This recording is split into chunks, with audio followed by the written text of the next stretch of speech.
자, 정윤회 씨. 아마 박근혜 정부 앞으로 3년 반 남았지만 내내 이 사람 이름 빠지지 않을 겁니다. 잘 기억해 두셔야 될 바로 그 사람인데요. 자, 중앙일보 논설위원과 밥을 같이 먹으면서 얘기를 굉장히 많이 했네요. 예, 오늘 중앙일보 논설위원이 칼럼으로 자신과 정윤회 씨와 식사한 내용을 소개를 했습니다. 네. 정윤회 씨는 밤의 비서실장 네. 이렇게도 불리고요. 네. 숨겨진 실세 이렇게도 불리죠. 박근혜 대통령과 아주 오랜 시간 인연을 함께하면서 네. 박근혜 대통령의 정치적 입문 과정을 돕기도 했고요. 네. 또 그 이후에 대통령이 되기까지 그 모든 과정에 정윤회 씨의 손길이 있었다. 이게 지금 정치권에서 나오고 있는 이야기입니다. 자, 지금 보시는 것은 한겨레 신문이 작년에 쓴 기사인데요. 그중에 정윤회 씨 부부 모습이 카메라에 찍혔네요. 자, 왼쪽에 있는 모자 쓴 남성이 정윤회 씨, 오른쪽이 최순실 씨인가요? 예, 최순실 씨가 고 최태민 목사의 딸입니다.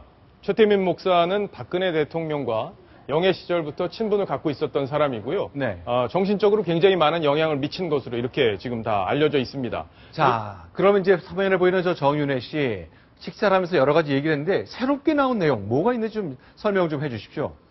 그동안에는 이번에 만만회라는 부분도 나왔고 만회상환이라는 어떤 그렇죠. 그런 것도 야당에서 계속 주장을 하면서 정윤회 씨가 비선 라인에서 아주 중추적인 역할을 하고 있고 또 인사 실패, 이번에 인사 실패도 정윤회 씨가 상당한 책임이 있다.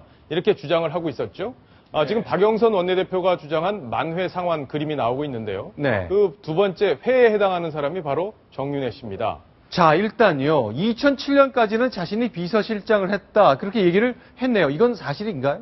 예, 사실입니다. 10년간 네. 비서실장을 했다고 봐야 되고요. 네. 박근혜 대통령이 청와대에서 나온 1979년에 나왔죠. 그 뒤에 사실상 이 정윤회, 최순실 이 두 사람과 함께 정치적인 입문 전 단계까지 모든 생사고락을 같이 했다. 이렇게 지금 알려지고 있고요. 네. 근데 저기 보면요. 그때 내가 잘렸다고 얘기했는데 그럴 만한 이유가 있는 겁니까? 2007년에 어떤 일이 있었냐면요. 네. 2007년은 당시 한나라당 대선 후보 경선이 아주 핫하게 붙었던 때입니다. 네. 그때 어떤 일이 있었냐면 이명박 대통령 후보와 네. 박근혜 대통령 후보, 당시 후보 둘이 아주 첨예하게 붙어 있는 상황이었는데 네. 두 사람들이 서로 굉장히 네거티브를 했어요. 그랬죠. 그러다 보니까 어떤 일이 있었냐면 검증 청문회라는 걸 했습니다. 그랬죠. 2007년에. 네. 그때 이명박 캠프에서 줄기차게 주장을 했습니다. 정윤회, 이 사람이 뒤에서 모든 걸 하고 있지 않느냐. 최태민 목사의 영향력이 아직까지도 발휘되고 있는 것 아니냐.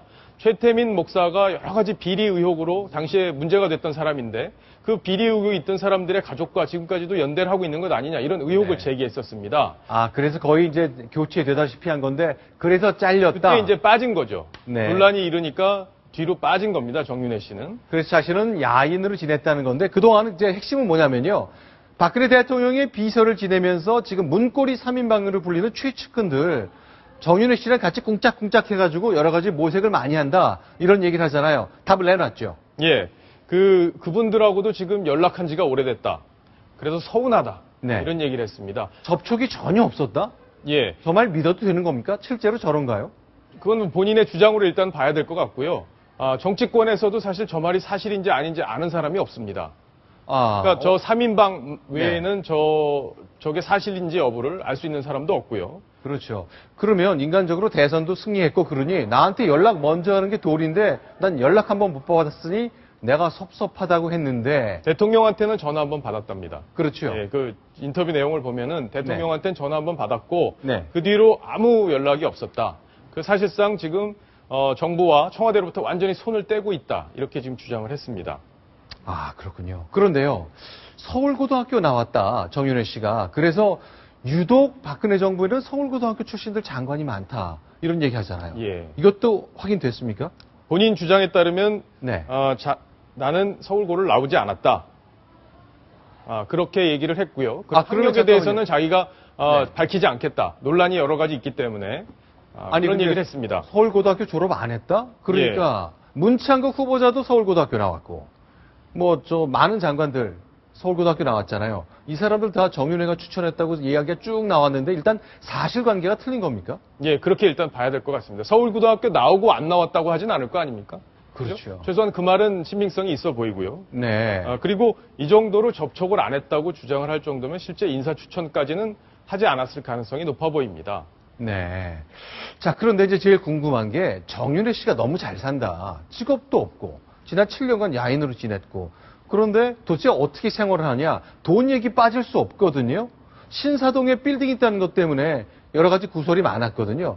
어떤 얘기가 나오는지 좀 궁금합니다. 저희가 신사동 촬영에 있는 그 빌딩을 촬영해 봤는데 그 그림 보시면서 같이 얘기를 좀 나눠봤으면 좋겠습니다. 저게 지금 정윤회 씨의 부인 최순실 씨가 소유하고 있는 것으로 알려진 신사동의 빌딩입니다. 굉장히 큰데요. 예, 시가가 한 200억 원 정도로 알려져 있고요. 네. 정윤회 씨는 어제 그 중앙일보 논설위원과의 인터뷰에서 2007년에 손을 뗀 뒤에는 네. 저 임대 수입으로 지금 생활을 하고 있다 이렇게 소개를 했습니다. 네. 저 재산은 정치권에서는 그동안 공방이 많았던 재산입니다. 저게 네. 최태민 씨의 재산이고 그게 네. 최순실 씨한테 증여가 돼서 지금 저게 유지가 되고 있다 이런 주장들이 정치권에서 계속 나오고 있거든요. 저거를 정윤회 씨가 산 게 아니라 부인의 최순실 씨가 상속받은 거다. 그렇게- 증여 또는 상속받은 예, 거다. 그렇게 알려져 있습니다 지금. 아직 예. 정확하게 검증되고 확인된 바는 없습니다만, 자, 지금 보시는 건물 부인 최순실 씨가 소유한 것으로 알려진 시가 200억 원 상당의 신사동 빌딩입니다. 자, 저 임대 소득으로 난 생활한다 그 얘기죠. 예.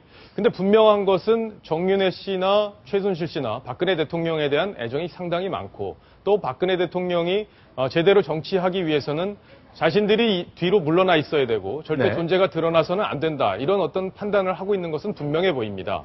알겠습니다. 자, 그러면요. 이 대통령이 공식 라인보다 비선을 활용한다고 이렇게 말이 쭉쭉쭉쭉 나오고 있는데요.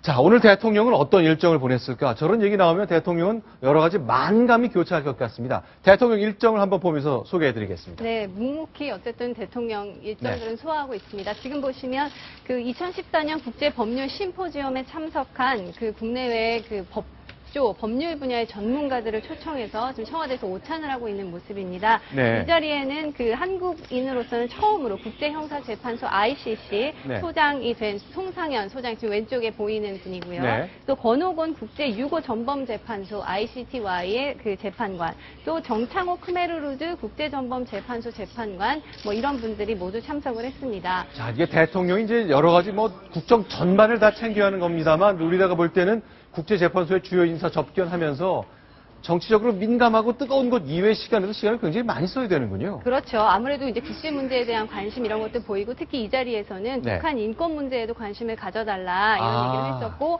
네. 오늘 저기 아까 화면에 보이는 외국인 중에 데이비드 코언 스탠포드대 교수 뭐 이런 분들 계셨는데 네. 전부 다 북한 인권 세미나와 관련해서도 참석을 하고 발언을 많이 하신 분들입니다. 북한 인권 관련된 당부를 대통령이 내놨군요. 게다가 네. 정창호 재판관 같은 경우는 지금 그 송상현 현 소장의 네. 후임으로 그 차기 ICC 소장 그 후보에 이번에 입후보를 했기 때문에 네. 국제적으로도 우리가 이런 그 선거에서 열심히 뛰어야 하는 상황입니다. 알겠습니다. 지금 보신 이제 한국인 재판관 세 사람은 국내파 한국인 판사였지만 세계를 무대로 활동하는 재판관이기 때문에 법조 분야의 한류 스타로 돼 있죠. 물론 많은 분들이 아시는 건 아닙니다만 국제법조계에서 주목을 받는 한국인들이란 점 소개해드리겠습니다.